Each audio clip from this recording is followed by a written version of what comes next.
Ahora, amigos de RPP, con Jaime Reusch. Él es vicepresidente del Grupo de Riesgo Soberano de la agencia Moody's. Señor Reusch, ¿cómo está usted? Muy buenos días. Gracias por la entrevista. Buenos días. No, gracias por la invitación.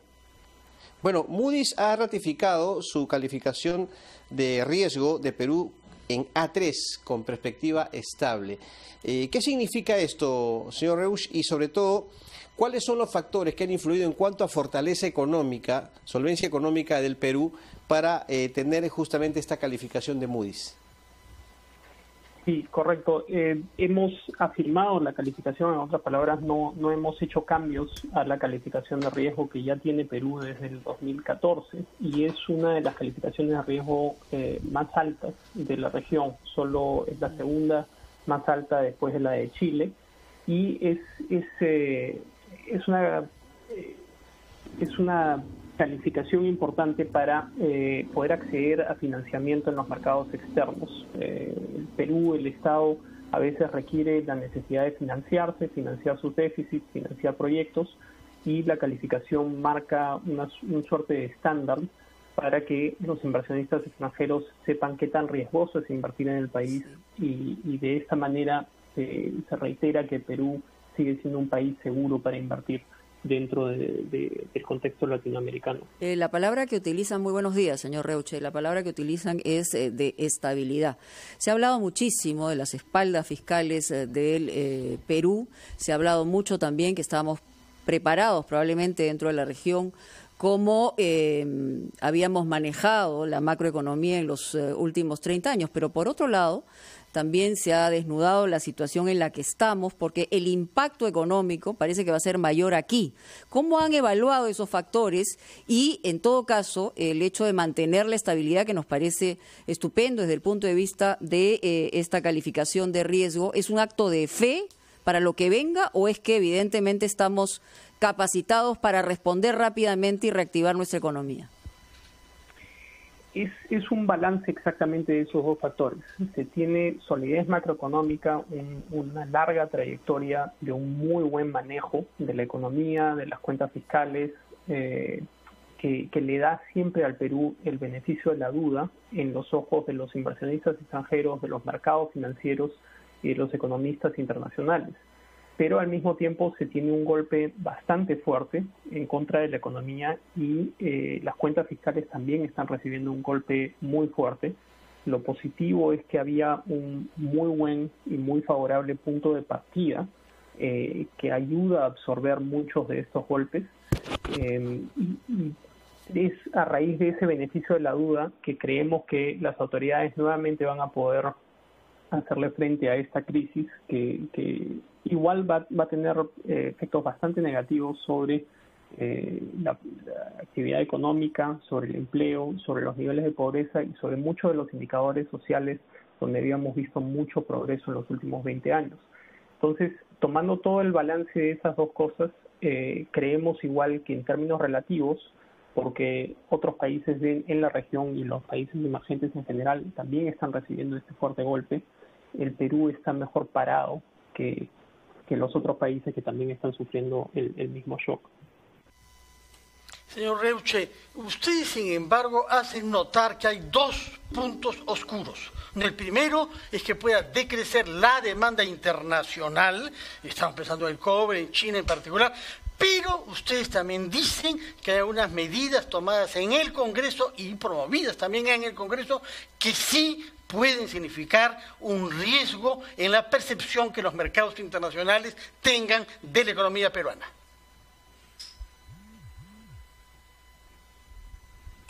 Sí. Señor Reusch, creo que parece que hemos perdido contacto con Nueva York. Ojalá pudiéramos retomarlo, porque es importante la pregunta que estás haciendo. Fernando, vamos a hacer una pausa. ¿Qué te parece?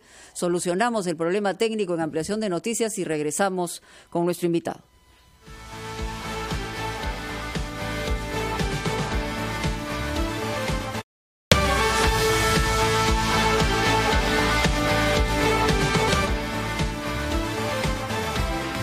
Son las 9:06 de la mañana, estamos en ampliación de noticias, entrevistando al señor Jaime Reusch, vicepresidente del Grupo de Riesgo Soberano de la Agencia de Notación Financiera Moody's. Hemos leído en el documento semestral producido sobre la economía peruana con mucha satisfacción. Señor Reuche, noto que ustedes destacan que la economía peruana ha dado muestras de resiliencia, lo que desmiente lo que algunos agoreros venían anticipando sobre nuestro país, en el que se preveían todos los males de la tierra. Ustedes dicen, sin embargo, que hay dos riesgos. El primero es una caída de la demanda internacional de nuestros productos, sin duda pensando sobre todo en los productos que exportamos, minerales, a China.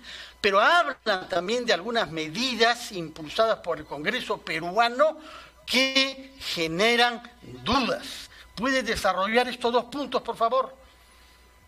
Sí, claro. La demanda externa, que está atada a la actividad económica mundial, también está sufriendo, porque la pandemia obviamente no es solo un shock que afecta a Perú, sino que está afectando a todos los países por igual, algunos sufriendo más que otros, y las economías avanzadas también van a estar bastante sentidas. Les va a demorar un poco la recuperación, no va a ser la famosa recuperación en forma de D, sino que va a ser una recuperación más en forma de U, que se va a demorar un poco en repuntar la economía global. Eso sin duda tiene un efecto negativo sobre nuestras exportaciones, sobre la actividad económica local, porque hay menos demanda por nuestros productos. Y lo segundo es una constante que siempre hemos resaltado en el caso de Perú, que es la cantidad de ruido político que existe en el país.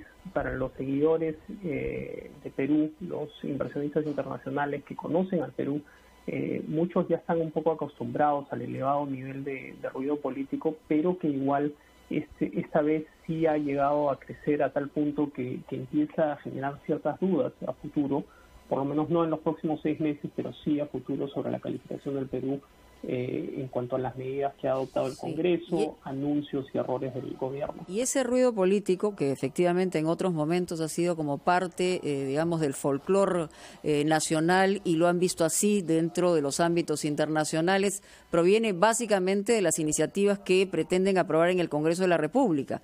Y por otro lado, hay que explicar también, señor Reuche, por qué es importante mantenerse en estas calificaciones, porque seguramente esto le suena como lejano para la gente, pero si no podemos ser sujetos de crédito, como ha ocurrido en el pasado, estaríamos en una situación de futuro muy difícil. Por eso es que ahora el manejo económico es de filigrana. ¿Cómo observan ustedes las medidas que ha tomado el MEF en nuestro país, teniendo en cuenta que se había hablado de que efectivamente éramos el país con mejores capacidades, pero que lamentablemente hoy el resultado es una cosa completamente distinta, ¿no? Esa es precisamente la dicotomía que siempre vemos en el Perú. Hay muy buenos planes y muy buena articulación de planes y de política económica, pero hay mala ejecución. Y eso se debe al pobre funcionario del Estado. No hay mucha capacidad de gestión dentro del Estado, a despecho de que siempre se plantean muy buenas iniciativas. Manejar una crisis como esta requiere hilar muy fino, y es muy importante que el Congreso no entorpezca el funcionar de las autoridades económicas como el MEF, como el Banco Central, como la Superintendencia de Banca. Aquí claramente también han habido ciertos errores, tal vez por malas asesorías que ha tenido el gobierno, como por ejemplo enfrentarse a las clínicas privadas, que asustó mucho a la inversión privada.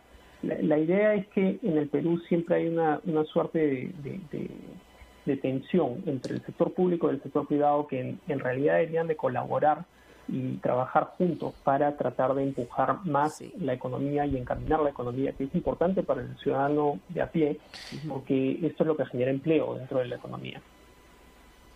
Señor Reusch, permítame una consulta, justamente a tono con la pregunta de Fernando, en el sentido de iniciativas de carácter legislativo. También se ha planteado, inclusive, cambio de ministros y básicamente la de Economía. Evidentemente, por el descontento que hay, se viene una interpelación a ella.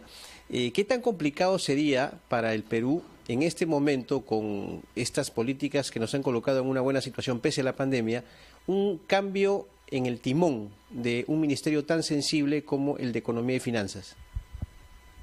un cambio de la ministro ministra Alba en este momento sería de ministro, sí, efectivamente sería algo que se vería muy negativo y que traería bastante volatilidad, que tendría una repercusión bastante negativa sobre la economía, porque estamos a mitad de la carrera en contra de esta pandemia, y cambiar de jinete en este punto es entorpecer mucho el funcionamiento y la recuperación, tanto de la economía como el funcionar del mes. Entonces es un tema bastante sensible que también trae riesgos, y es parte de ese conjunto de riesgos que viene por el ámbito político, que siempre es una constante en el Perú. ¿Usted cree que, porque lo he escuchado varias veces de parte de los empresarios en el Perú, que hay una queja permanente que no se les ha tomado en cuenta, se les ha ninguneado, y que se sienten, digamos, incapacitados de tener una coordinación horizontal con el gobierno? ¿Tiene asidero? ¿Eso se ve desde el ámbito internacional? ¿Ocurre con otros países en América Latina? Ocurre con otros países, pero típicamente se llega a una suerte de entendimiento entre el sector privado, el sector empresarial y el sector público. Acá en el Perú creo que por cierto nivel de estigma que se tiene... que bueno, se lo han ganado también por los escándalos que conocemos, ¿no? O sea, en algún sector, obviamente, ¿no? Exactamente, ¿no? Hay un estigma por la corrupción. Cuando se ve colaboración entre el sector público y privado, mucha gente inmediatamente asume que hay algún tipo de corrupción, algún tipo de arreglo, pasto entre ambos sectores, pero lo cierto es que toda economía requiere de comunicación, de consensuar los planes y de tratar de ayudarse entre sí para poder implementar los buenos planes que siempre se diseñan por el lado del sector público. Señor Reuche, usted ha mencionado la palabra corrupción, que figura desdichada, pero indispensablemente también en su informe hace notar que las instituciones políticas son débiles en el Perú y que la tasa de corrupción elevada. Destaca también que hay mucha informabilidad y un bajo nivel educativo de nuestra población. Contra estos males sociales, ustedes aducen que hay reservas, que no hay endeudamiento y que hay una política fiscal tradicionalmente prudente. Es en una dosificación entre nuestras taras y nuestros méritos que ustedes han mantenido nuestra notación medio alta. Es totalmente cierto, y esto ya viene de varios años atrás, donde siempre hemos dicho que la calificación del Perú debería de ser más alta, a raíz de esa solidez fiscal, a raíz de esa solvencia de las cuentas públicas del Estado y la buena estructura económica que tiene el país. Pero estas grandes deficiencias, que como usted menciona, la corrupción sobre todo, son algo que limitan la calificación y que no permiten que la calificación suba, porque traen siempre riesgos contra la economía del ciudadano de a pie, contra mayor progreso en el desarrollo del país, que generan mayor ingresos para la población y generen mayor empleo para la población. Sí. Bueno. Ese balance es muy fino. Bueno, esas reformas estructurales son realmente las que deberían estar a la altura de una modificación de parte de la clase política. Hasta ahora no la hemos visto, viene de muy atrás, y una circunstancia como esta es una necesidad de ver qué es lo que debemos cambiar. Pero muchas gracias, señor Jaime Reuche, por darnos estos minutos en Ampliación de Noticia. El vicepresidente del Grupo de Riesgo de la agencia Moody's estuvo con nosotros aquí en RPP, La Voz del Perú. Vamos a pausa, ya regresamos.